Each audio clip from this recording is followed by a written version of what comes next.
Hey y'all. Hello. Yay. I can hear you. Can you hear me okay? Yes, I can. Thank you. Awesome. How are you, Angela? I'm great. How are you? I am good. I have had a little bit of trouble finding a spot Spot. to be able to do this tonight. So I'm in South Beach, Miami. Oh, And nice.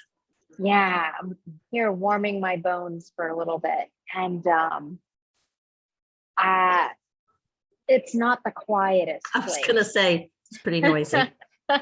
Even though the Super Bowl isn't there, it doesn't matter. Right, right. Well, and I think, I don't know, maybe it's because it's Sunday. I don't think I've ever been here on a Sunday before. But it is quieter. But it was like, I found this cafe and it was either this or I was just going to do it from my hotel room, which I was looking for something a little bit more scenic than a wall for you guys. Like a But palm tree or the ocean. yeah, but you got the breeze. Breeze, It for is a little sure. chilly outside. I think it goes down to like 57 tonight. Oh, you'll need a sweater. Exactly. I packed one. Thanks for the Oh, corgis because we had a corgi. Yeah, oh, yeah. they Buster. have the best butt. Right, Melanie? He had the best. Oh my gosh, that's so awesome. I forget if I had mentioned it last time. I have three King Charles Cavaliers. Yes. So the other side of the royal family. Beautiful. Yes, yes. Hi, Melanie. Hi, Debbie. Good to see you. Hi, Elisheva. So I will thank you guys for bearing with me. I was just explaining my challenge in finding a quiet-ish place to do this from. All right. Oh no. I just closed something. There we go. Okay. So I would love to hear from those of you that were here last week and in terms of what you processed, what you took away for afterwards, and any of your homework. We talked about doing that goal sheet, and I would love to hear takeaways from last week. And then, how did the goal sheet go? Was it intimidating? Did you do some of it, etc.?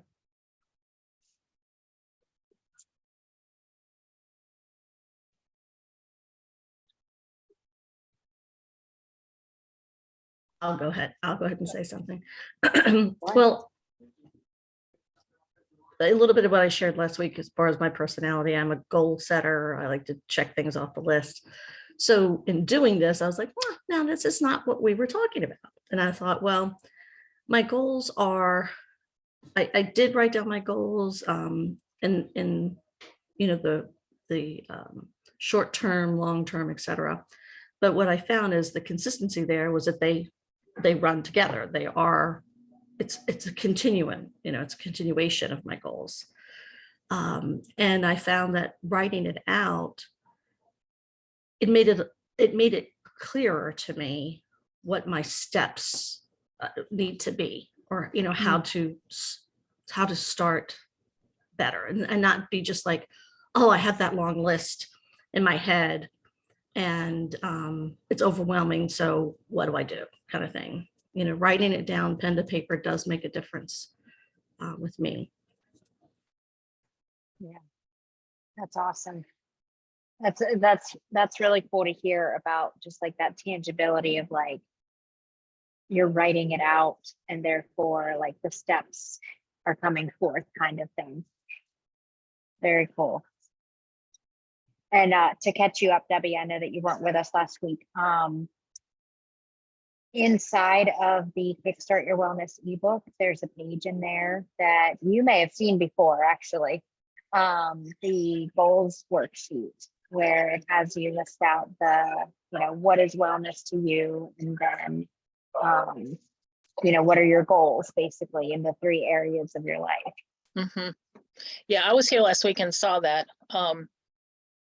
2 things. One, the takeaway from last week for me was when you said, how would you speak to your best friend? How would you care for went down all of those.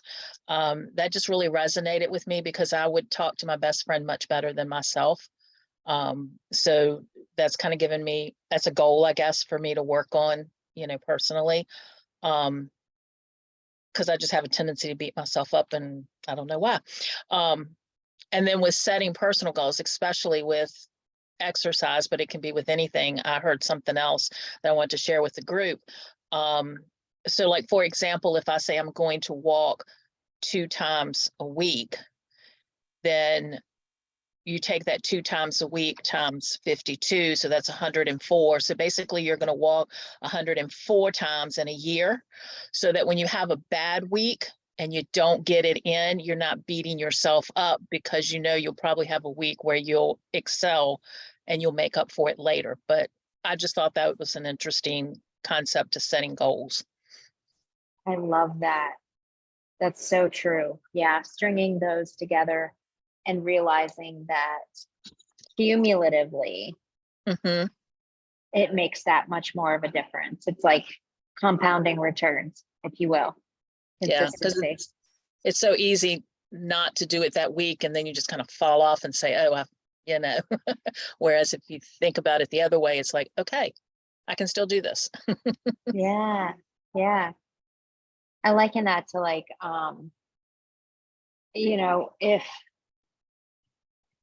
if you're saying, okay, I'm gonna walk twice a week, or like for me, I'm gonna run 3 times a week or whatever. But then you get sick, Mm-hmm. and you're not like I'm just talking about like cold sick. Right. That might knock you out for a week, Mm-hmm. but you've still got how much of the rest of the year. Right. left. Your goal So, becomes a cumulative number instead of the 2 times a week. yeah, I love that. So awesome. Thank you. That's okay. Thank you so much. Nope. I ordered a hot chocolate. This is my dessert. I scoped out, I was trying to find a Cubano, and I'm laughing at myself because so somebody followed me on Google. I do a lot of like Google reviews, and I was like, oh, that might be like helpful to some people, like if I leave a review for a healthy place, or just I seek out certain foods. Like yesterday, I really wanted some crab legs. So I found a good place with good crab legs, and I find fun in just like doing that kind of stuff. And anyway, somebody started following me on there, and I was like, oh, maybe I should share that. Like that might be of value to some people. And as I was recording this like video, just like walking to this Cuban place, I showed up and they were out of pork. And I was like, okay, so no Cubano. And they spoke not a lick of English. Like a lot of Miami is like, you can get away with like Spanglish, or, they speak English too. But yeah, they were like, no English at all. And so I got like a ham and cheese, and I was like, all right, failed attempt at getting a Cubano after talking about it. Hey guys, follow me, watch me flop. In Miami, ham and cheese. Yeah. They're like, do you want American cheese with that? I was like, oh God, I just need something that I think they were just playing with you at that point. that's possible. Oh my God. All right, so let me get my notes and my book out here. I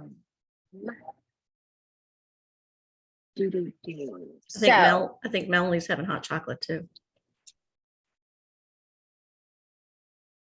Nice. Very cool. Yeah, I can get away with it. It's 57 degrees. Let's see. So where we left, where I want to go this week is movement. but I want to speak a little to the mindset first, of course. The last thing that we ended with last week was visualization and affirmations. And the next page within the ebook, we've got redirecting and replacing. So basically we're taking these goals that we have and we're looking at the current habits that we have and which ones aren't serving us towards meeting that goal or achieving that goal, and not just like deleting them, but replacing them. What's something different? An easy example, instead of chocolate cake or chocolate ice cream, I'm having hot chocolate with almond milk, nonetheless. I prefer it without dairy personally. But one of the fun things about altering our results in life is changing our thoughts, decisions, and actions. Little bit of sarcasm for you there. One of the fun things, right? It's all perspective. So to be clear, right this moment, we are living results, the results of thoughts, decisions, and actions that we've made in the past. That can be frustrating when we want things to change immediately in our microwave society. On the flip side, that can be encouraging, as it puts us in the driver's seat to make different decisions today as to what we think upon, what we decide, and what we do to create a different end result in tomorrows to come. So I went into an example here of if your goal is to increase your fitness and action to create, that would be, apparently I can't read how I wrote an action to create, that would be to exercise regularly, right? Okay, I want to increase my fitness. I want to exercise regularly, going back to the walking example that Debbie had. Sounds simple enough until our emotions get involved. I don't feel like doing that. I've got so many things to do. Insert anything that comes up there, right? Now we get to learn how to work with ourselves, how to do it.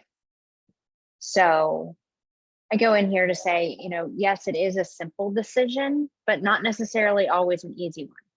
Also doesn't mean that it has to be hard, right? Like, I would put myself in an observation seat to see, like, don't expect it to be hard, don't necessarily expect it to be easy, but just observe, what comes more easily for you. Where can you get little wins? And at the same time, what tends to be a little bit more of a hurdle for you?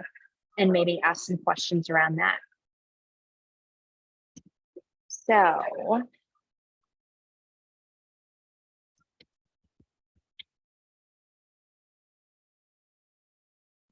in terms of replacement, I went into a story here about the first time that I had started training regularly, running wise.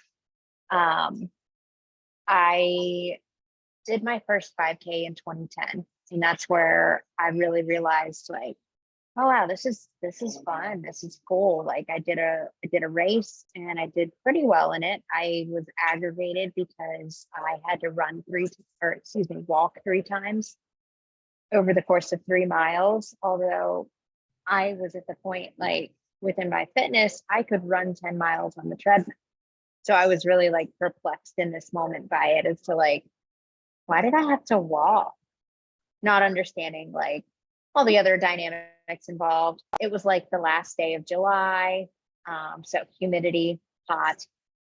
It was down by the river. So all of that going on.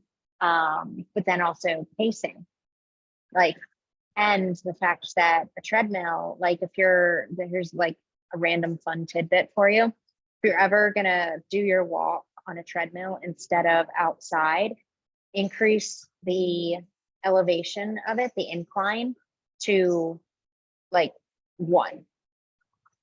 Most treadmills, they'll go like 0.5 and then 1. So increase it to 1. because the treadmill's propelling you. You don't get as much of that like natural gravity effect, like if you were walking outside.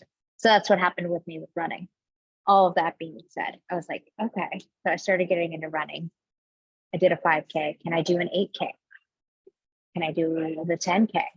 We have a giant 10K here in Richmond. It's like one of the biggest ones in the country. And, can I do that? 6.2 miles. How about a half marathon? 13. And then I had friends within that, which is kind of like another tidbit there. I had friends that I was running with, but they were doing the full marathon and I was only doing the half marathon. So it was motivating to me. I was like, I want that feeling. Like, I want to know what that's like. So once I did the half marathon, I was like, yeah, let me do a full marathon. But anyway, when I signed up for the half marathon, that was my first time like committing to an actual training plan where I was going to go out, rain.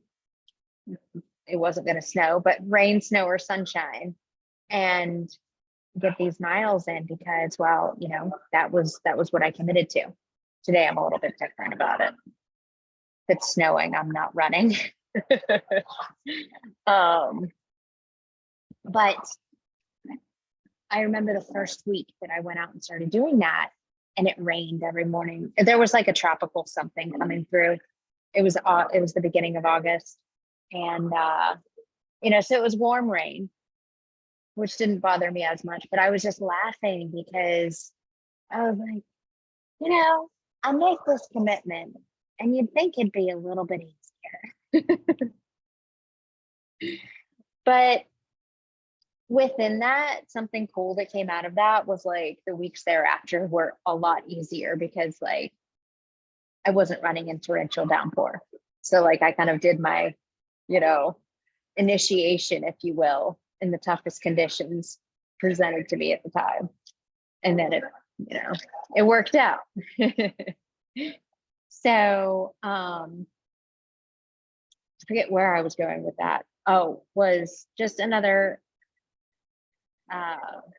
example of ongoing, consistent, pay attention to what comes easy or what you find resistance against, and be inquisitive of it.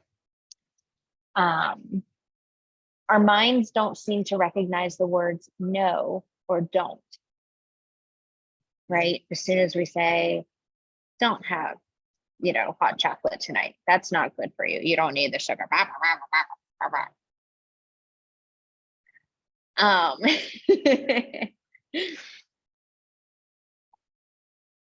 What does our mind like go to first? Well, why not? I want some. Darn it. I'm an adult. Don't tell me what I can't do. Any of the above, right? It fixates our mind on it by saying like, no, I'm not going to do something. No, don't do something. That we're still focusing on that something, right? So what can we interject to replace what we're subtracting to be more effective, right? To work with ourselves versus against. So the next worksheet that I had in here on that next page is titled 30-Day Goal Habit Implementation. And this is a great one to print out. Name 30-day goal. Okay.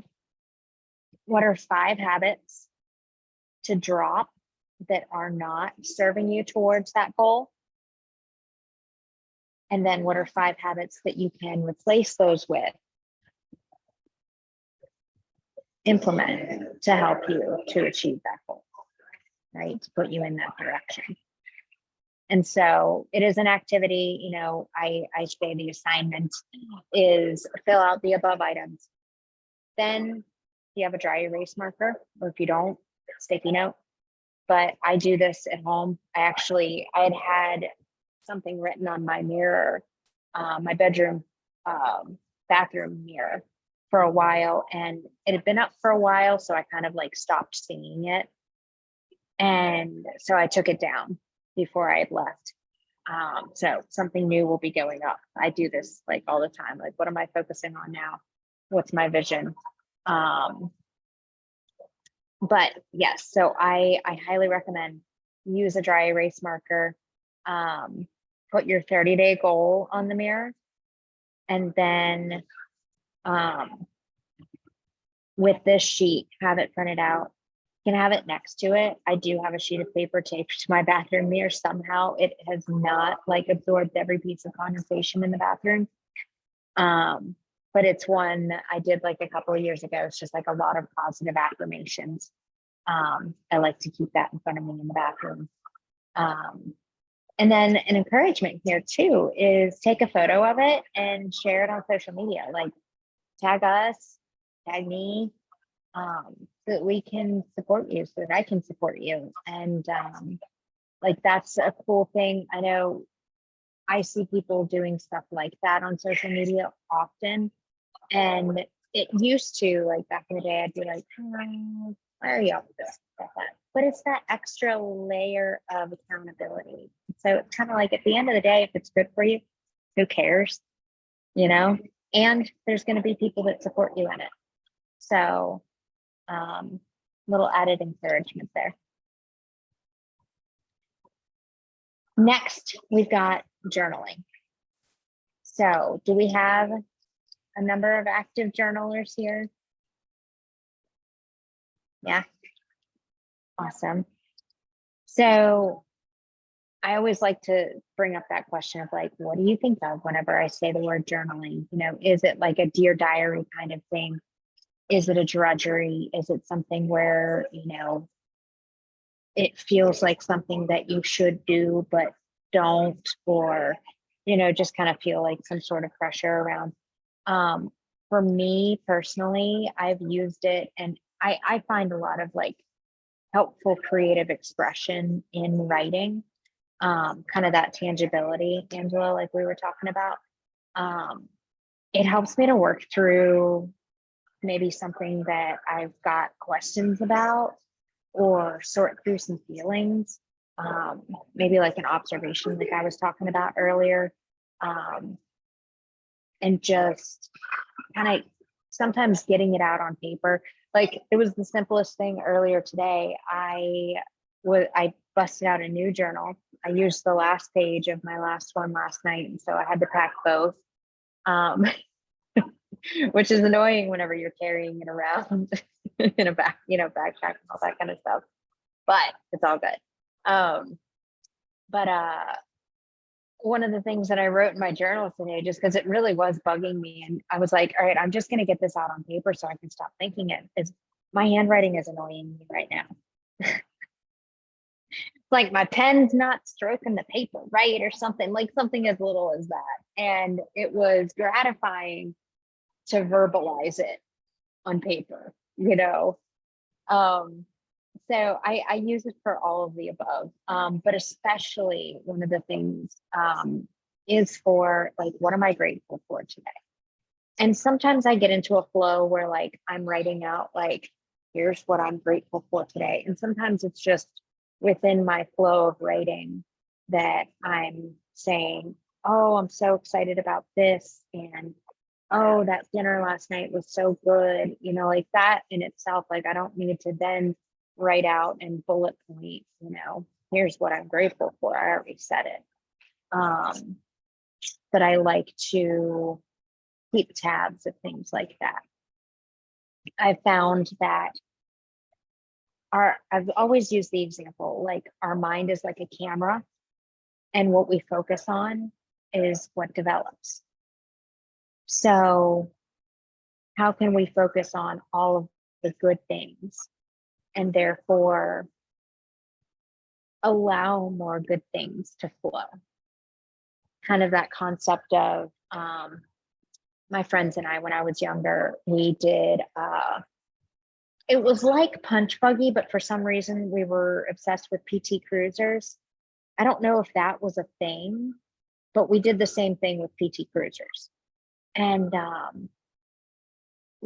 so we were consistently looking for PT Cruisers. So guess how many that we saw? like every time that we went out driving, and like I was like 10. But you know, and we do the like punch in the arm or something like that. And you'd see them everywhere. I can't tell you the last time I saw a PT Cruiser. Has anybody seen a PT Cruiser recently? Elisheva? Debbie, you seen one? I'm gonna start looking for one. My niece has one. Oh, cool. Do they That's still cheating, make Debbie. them? Hey, Do they still make them? Do you know? I don't know if they still make them. I know hers is an older one, but Okay. it's not newer. Maybe funny. They did stop making those along with the Chevy short. Was it the short roof thing? Whatever the Chevy equivalent to it. Oh, They've stopped making those a long time ago. My sister used to own one very long time ago. that's cool. I drive a Mini Cooper, so I always look out for the Mini Coopers. I saw one earlier today. But also like Mini Cooper drivers, like they have it is actually written, there is a set of rules. It's like a club. And so rule number one is, I think rule number one is either you wave or you always park next to another Mini. So, but waving is high on the list. Fun facts. Yeah, that's kind of like Subies. You know, I finally was able to get a car in December, and it's like, you know, you're like, oh, well, although up here it's like Subies are extremely common because weather is crap up here. So we all, you know, it's like you see Subies everywhere. Are most of them 4-wheel drive? Most of them are all-wheel drive, yes. Okay. Actually, it's like if you go to like Jackson Hole, Wyoming, which is like there's like tons of money. The most common car that you will see there is like a rusted out Subaru. Even people who own $100,000 cars, their go-to car for just kicking around on a Saturday is a rusted out Subaru. Nice. When in Rome, right? Works for the terrain. So one other thing that I'd like to say about journaling is I've also used it as a tool for like documenting my intentions and priorities for the day. This can be helpful, and maybe you've heard or seen the expression for like, if you lay down at night and your brain's just like, oh yeah, and then there was this, and then I want to do that, and then I want to do that, and then there's that thing, and all of that. Like if you ever lay down and have that happening, keeping it by your bedside and just like writing it down, forgetting about it, because now at least you've got it tangibly in one place. So brain dumps like that are helpful, but then also like taking the time maybe first thing in the morning and saying like, oh yeah, like what is the priority for the day? What are the priorities for the day? So that you nail those down and at least have something tethering you to them, right? So, Were you going to so say does something, that, Angela? yes. So does my list count as journaling? I mean, seriously, I'm not being like, because I do that, like, especially when I'm, going to bed and I can't turn it off. I do write it, and I use my planner, but I have blank pages in my planner that I use for that kind of thing. Because I think I look at journaling more as like creative writing, and that's not what the task is, basically, for this purpose. So I have to like fix my brain thought of how I look at journaling, and that I am probably journaling I do write down like events of the day, and sometimes I have to write it down so I cannot think about it if it's something that wasn't healthy or good. So I guess I could say that I do journal. It's just a different way that I journal, right? Yeah, I would agree with that. Yeah. I would encourage you, if you ever feel led to, share, emotion or anything like that, any thoughts or things like that. But I would say, yeah, that's definitely contained within, I give it the definition, within the definition of journaling. Right, right. Yeah. Yeah. Oh, all right. So yeah, that was actually part of my invitation within the journaling chapter, is instead of approaching it with a concept that of what it should be, know that the possibilities are endless and that journaling is different for everyone. And I did put some prompts in here too, if you'd like to play around with them. What are 3 things that you're grateful for today? What was one emotion you felt today and why? That's actually from, I have a group kind of call that I participate in. It's called PACE, every Friday. And they'll lead, and this is just like random people from across the country. And they'll lead in with a question. So like this week's question was, what's one thing that you're afraid you might, I don't know if it was afraid or think you might be wrong about. And I was like, oh Lord. I don't know, y'all. I'm on Florida time. But that's one of the main questions that they'll bring up usually on a weekly basis, is what was one emotion you felt today and why, or felt this week and why? What are your 3 top priorities or intentions for today? How do you want to go about your day? How do you want to feel? Do a body check-in. How are you feeling physically in all the areas of your body? Start from your toes, go all the way up to the crown of your head. You might find that, 5% of your body is achy, but it's the 5% that's making you cranky. However, the other 95% is just fine and feeling good. And noticing the contrast between that, again, like changing what we're focusing on, even though like a cranky shoulder or low back or something like that can take all of our focus, but changing that focus a little bit to like the gratitude of like, yeah, but my big toe doesn't hurt.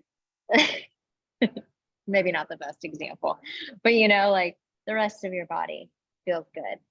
So amplifying that. That's very healthy thought. Yeah. When I read that, I was like, wow, that's spot on. Yeah. Awesome. Thank you. What are 10 things that make you smile? So explore, have fun. There's a link there too. That Pinterest post had like a bunch more. And I'm one of those people, like I could totally drop into some of that and I could probably journal like all day. I just think it's fun, but then I feel like I haven't done anything because I didn't get up and move or whatnot. I've written for a while before, a couple hours. Not that I'm writing pages and pages, but like that's one of the things that I do to help me to process things. So anywho, all right. Artistic outlets. I particularly like this for just like processing life and also stress relief. I gave some examples in here. I'm not going to go too deep into it, but we've also got a coloring sheet. So my encouragement to you, I did bring my coloring book with me and my fancy new colored pencils. I haven't opened them yet, but that's on the list of activities, but I do that anyway.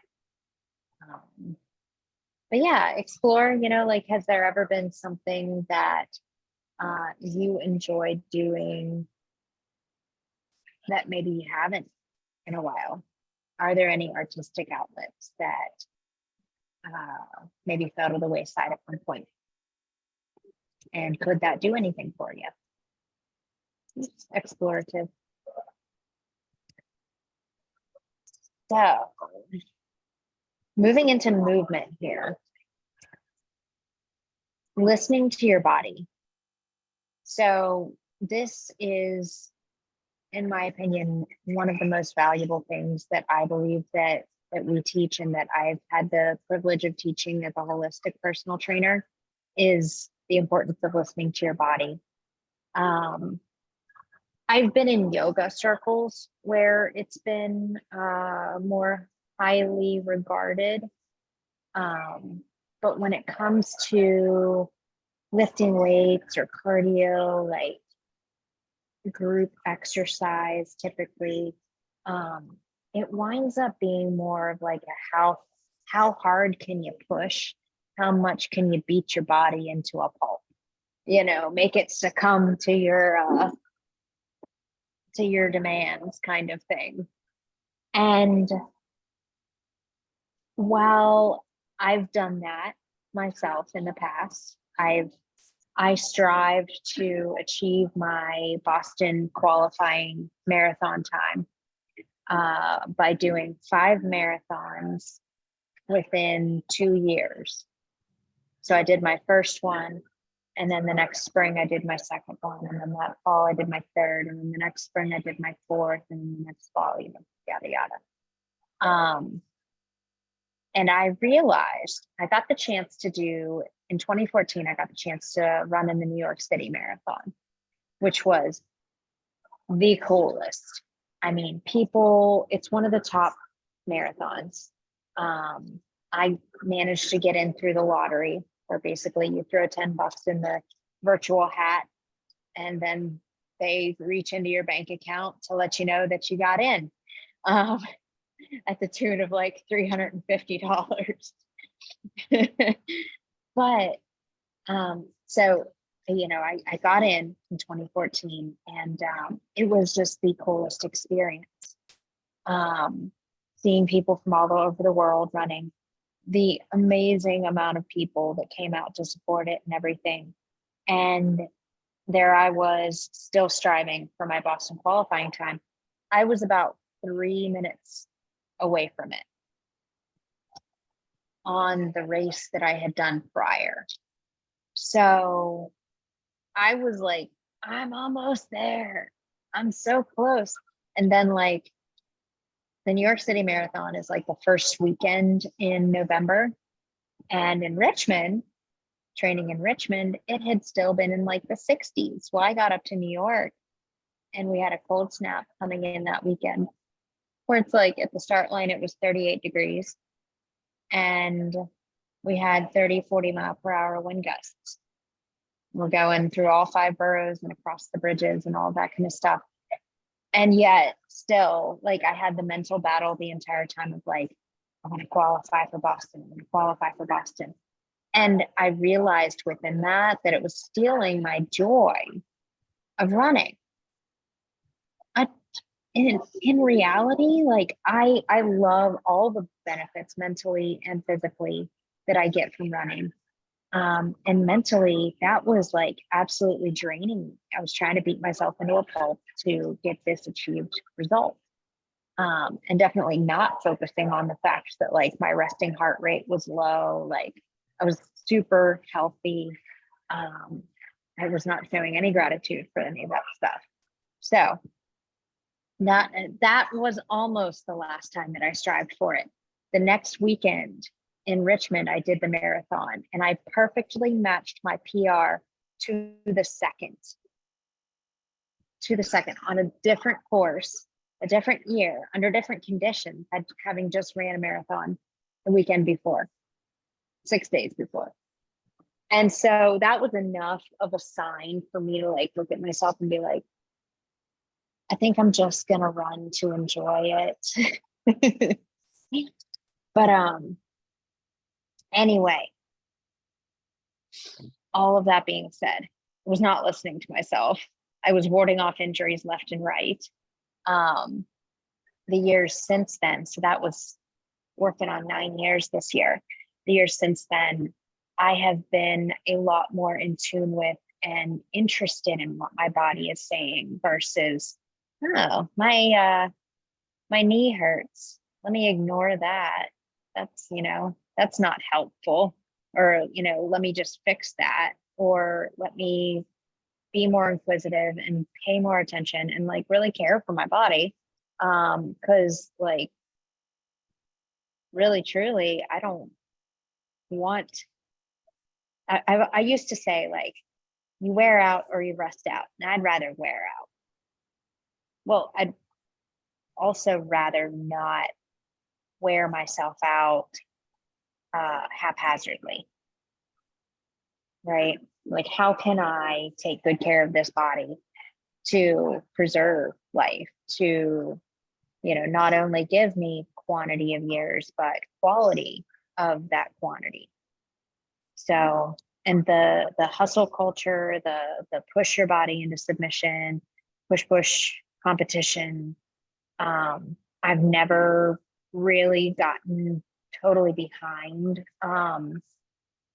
teaching group classes because it is so much of that. Maybe if I did teach it, I would teach it a little bit differently. And I have done like a few outdoor classes, like small groups, that kind of stuff, where I'm specifically watching form of like, how's your squat form?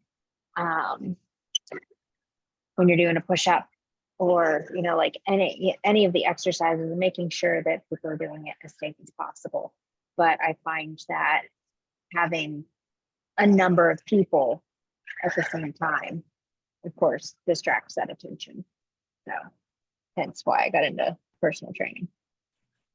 Well, and I think that a lot of what you were speaking to, I hear it. I've done some competitive things along the way, but I found that as I got older, and it would be group type, working out classes and things like that, that I realized that the joy of doing the exercise, because I do enjoy it, was being taken away by this competitive nature in the class. And I found that to be difficult for me because I got injured because I went in too hard, too fast, kind of thing like that. And hearing you say that when you came to New York and did that, I've done the 5-borough bike ride, by the way. So yeah, it's amazing. That sounds nice. It's amazing. But I did it with people who I met in class, and all but me and another 2 other people who I would wait for them during the 5-borough, for them to catch up, and we would, continue on and that kind of thing. We got separated, that kind of stuff. But then the first group, the first part of us, were just so focused on finishing that when we finished, it was like nothing to them, where I think the rest of us really enjoyed it. I mean, I remember consciously saying, oh, this is the so-and-so highway. I have never seen it without cars, along the river. I just never seen this before in my life. I'll never see it again unless I do this bike ride again, and oh, wow, look, this is the Bronx, or this is the whatever, this is this bridge, and it was like consciously during the whole ride, I was able to be conscious and aware of it. If you took the group of us that did this, or about 10 of us, and you sat us in a room together, half of the group wouldn't even remember. They say, I don't even remember the ride. And I thought that was sad, because they were just so aggressive and wanting to, I don't know what time they were going to beat, because we trained together and got ready to do that. But I think especially now, it's important for me to hear you say that and remind myself that getting started again, in the fitness, getting physical again, that I keep playing that in my head about, oh, I'm not going to be good enough, what I'm going to, it's going to be hard for me. And, I don't want to embarrass myself. And so hearing this is very, healthy And of course, I do talk to other people and like Melanie and stuff. We talk about, how the steps we have to take, and this is what we're going to do, so, Mhm. being kind to yourself is very important. It goes back to where we had started last week too, about just like looking at something with fresh eyes. You know, regardless of if somebody has been active before or not, you're starting today with a brand new spot, right? Like your body has never been exactly quite the same as it has been today. I had a slight headache earlier today because a woman came out on the terrace of the hotel where I was at and was smoking a cigar. Bless her heart. And I looked around and there was a receptacle for smokers. And I was like, okay, I have the choice of either sitting here and being grumpy or just letting her live her life and me go inside, because it was like really windy anyway. And so I excused myself after the second time whenever she came out. But I then took a nap later because I couldn't get the headache to go away. Like not something that I've experienced anytime recently. But that, and oftentimes like we can project onto ourselves what we've been able to do in the past and judge ourselves against it, versus just allowing our body to show up as it is today and exploring what that is and what that means and what feels good. And I love the joy and the mindfulness that you communicated within that, Angela. That's cool. So I have a few things here. I did give some tips in terms of frequency of exercise. So I used the CDC's recommendation as reference, because oftentimes everybody comes into like, I'm going to start exercising with an idea of what that looks like. And it has taken me a decent number of iterations with my own self to find the flow that works best for me. I think I might have mentioned it last week. Like right now, I run 3 times a week because I love to run. And I lift twice a week. So I got the opportunity this morning. I was so excited. There's a muscle beach here in South Beach. And so like, it's basically just like these lockers, they call them. They look like the back end of a trailer, right? Tractor trailer. And they just sit on the beach. That's where they live. That's their home. And they open up at 7:30 in the morning and they close, I think, at sunset or something like that. And like, there's benches in there, there's dumbbells and plates and barbells, and like people just start working out when it opens up on the beach. So that was my jam this morning. I had a lot of fun with that. But so, yeah, it's taken me a number of iterations. And like for me, mine will evolve with the seasons. So if the weather were warmer in Richmond, I might be more motivated to run more miles. But like my decision that I had made for myself this winter was I want to keep a base of 10 miles. In part because that just feels good to me. It's a far enough distance where I feel like I've exerted, but it's not so far that it leaves me completely exhausted. And it doesn't keep me out in the cold for 3 hours. And my brain just like, oh, and it keeps a base for, so like I'm signed up for this triathlon in September. So pretty much the running, I don't necessarily have to worry about because I already have most of it. So those were my thought processes. I love running, makes me feel good and keep me active. And then the strength training, I appreciate being strong. I appreciate the feat of bringing all of the grocery bags in one trip and not killing myself doing it. Anybody?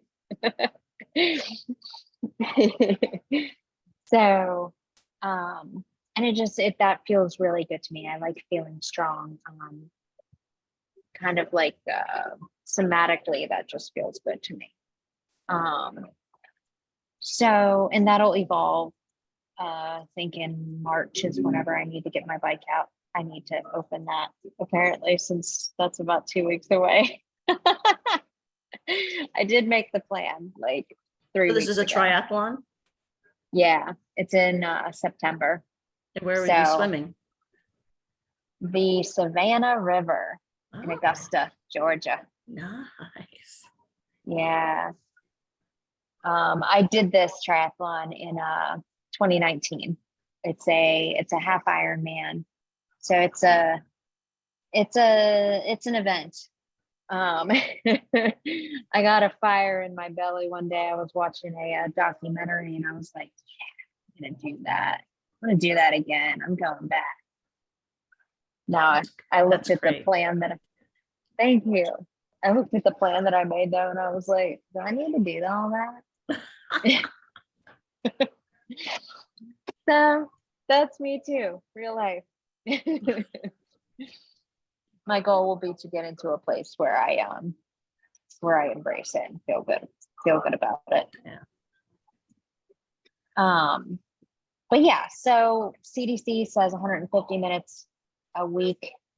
You might look at it and think it's low. You might look at it and think it's high. You might look at it and have no idea what reference to make. But my recommendation would be have a mixture of strength training, because that is working the muscles on your body. It helps to support bone health, bone density, and it makes movement overall easier. So having the muscles to more easily move the weight of our body is just awesome.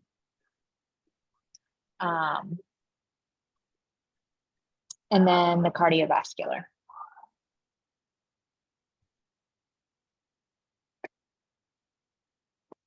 And I'd given the suggestion here too, at the end of the day, choose activities that interest you. One of the reasons that I love yoga is because it has a combination of strengthening and flexibility. And you guys will see, I didn't pass them, did I? No, I didn't.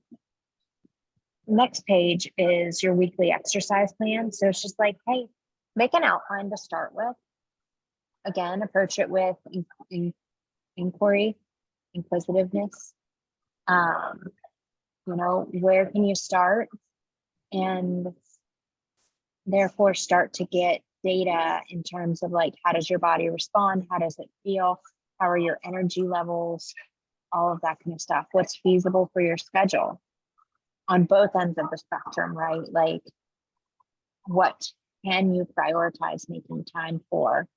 And, what is the upper limit of that too? I am a big fan of, yes, like, let's make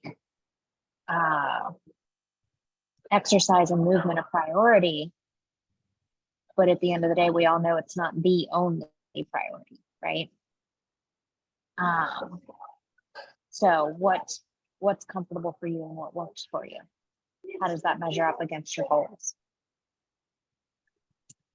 The page after that is where I go into foam rolling and static stretching.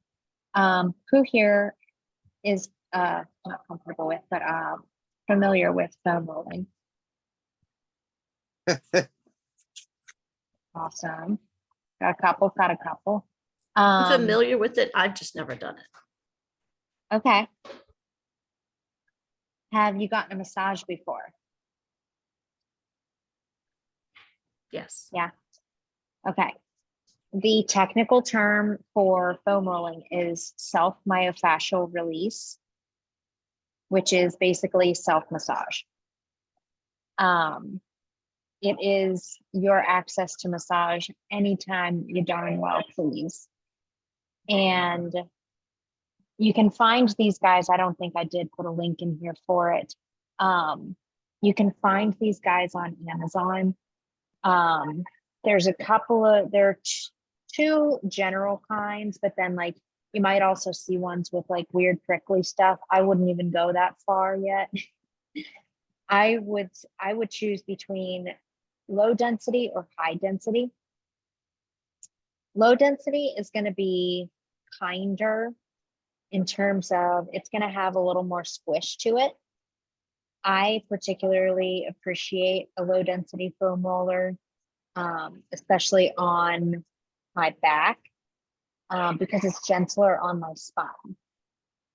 But on muscles that get really tight on me from running, lifting, walking, etc., I like a high density, a more firm, kind of like a deep tissue feeling massage, high density foam roller for those areas. But if you had to choose between one, start with a low density. And I have some examples here within Kickstart Your Wellness. So I like to work from the bottom of the body all the way up. And I recommend people do this daily. You know, if you're spending some time watching TV in the evening or doing it, an often recommendation of mine is do it first thing whenever you get up in the morning. You know, have it be a way that you're helping to wake your body up. Side note before I forget to mention this, if you do have any, I would double check if it is the case for osteopenia, but if you do have any osteoporosis, foam rolling is contraindicated for that. It's a no-go. Can be detrimental to the bones. So I don't remember off the top of my head if osteopenia is in there. But anyway, starting at the bottom of the body, working your way up, going at about a rate of 1 inch per second. So nice and slow, you're keeping the muscles relaxed and basically ironing them out. Might be a little bit uncomfortable. Okay, Melanie doesn't like to iron. I'm just going to let you know that. That's funny. Now I know. So yeah, and if you guys have any more questions about that, you know, always feel free to reach out to me. Static stretching. I also have these from the bottom up. So calves, hamstrings, inner thigh, hip flexors, back, so erector spinae, thoracic spine, lats, chest. That's a big one, especially if you're in a position where you're seated all day with shoulders coming forward and in. These muscles through here are being shortened all day. So posturally, if you look at it and think about it, stretching the chest and strengthening back here, that will help both parties, if you will. Those are both great posture modifiers.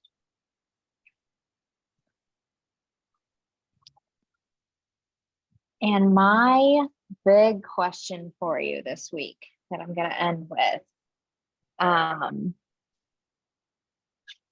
is, and you guys can write this down,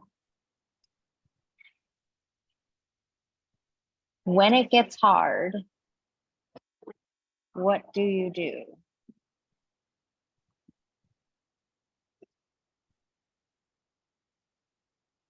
When it gets hard, what do I do?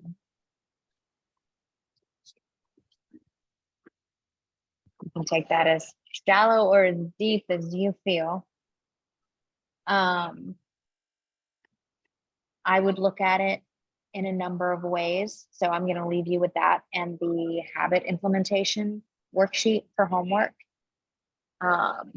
Bonus points if you do the coloring page and haven't done it yet. I know you did it, Angela. Can I see that again?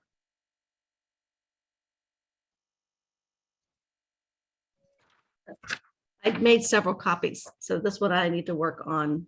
Oh, What I does the- love it. yeah. So I chose hearts this way, but then I'm not sure about the middle. So Mhm. making it fun, That's you know, cool. making it fun. Yeah. Very cool. I like to have fun with like different color like schemes and how do I want to do it this, you know, all that kind of stuff. So that's really cool. Forgot how I got off on that. Oh, homeworks.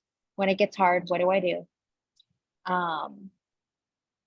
And I'll encourage you within that question, you know, what support or resources do you have accessible to you? Who do you call on? What or who do you have for accountability? I have Angela. I love it. Oops. Oh. And there was somewhere else I was grabbing from for that. Yeah. If you haven't been in the position where it's hard yet, it's nice to take the time to identify some sort of a framework for a game plan instead of, you know, not knowing or throwing the baby out with the bathwater. So that's the habits worksheet and color, if you like. Any questions that you guys had that you wanted to bring up, either related to this, unrelated to this? Floor is open. Aubrey, did you say 150 minutes a week for exercise of Yes, some ma'am. kind? Okay, I just want to make sure I got that. Okay. Mhm. Yeah. So that can be split up. However, I think my that first recommendation would not be to do it all at once. one of the things I shared with Melanie, because obviously we're, you know, supporting each other, is that, you know, after Sunday, or even before Sunday, you know, getting inspired that we were starting this with you, and then getting through Sunday, and then Monday, Tuesday, Wednesday, you know, then Thursday, it was like, oh my gosh, it amazed me how quickly I started dropping what I was trying to implement and things like that, you know. And but instead of beating myself up, and we discussed it, it's like, okay, look forward. Don't look at yesterday, look forward. And that's really big for me, is not to keep, you know, dwelling on yesterday. And I did write it down, so that was helpful. That writing it down, my form of journaling, was for me putting that to bed and then thinking and moving forward, which is helping me to sleep better, you know, like the coloring, that wind down time, the journaling, as we're going to call it, that those are all very helpful, you know. But you know, there was, you know, as the week was going on, I felt I was derailing, you know, just because life, you know, it was just everything happening and stuff. So but it doesn't mean it has to be perfection every day. So. Right. Absolutely. How do we keep ourselves moving and yet not expect that perfection? Or Right, is and there not perfection within abandoning what, you know, not abandoning what we're trying to achieve, you know, continuing. So Yes. I always say if we're moving in the right direction overall. How often do we see that success is not linear?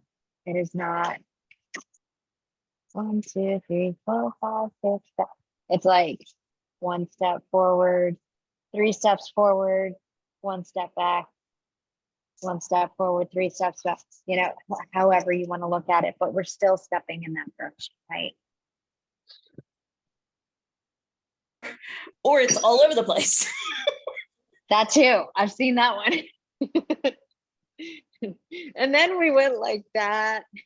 That's sort of what I thought about this. I said, well, this is all over the place for me, but if I focused what I focused on, I was like, oh, now see, I have made something beautiful out of what initially looks like chaos, So, the way my brain was working.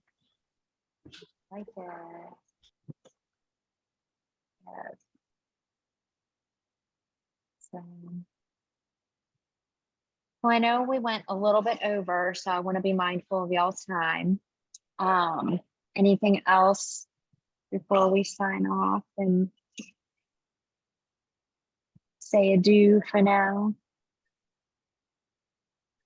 I'm here in the meantime. I will send out the replay. And maybe one of the things that you could, if this feels like it would be helpful for you, is, if the motivation is waning later in the week, maybe even just pop back into the replay.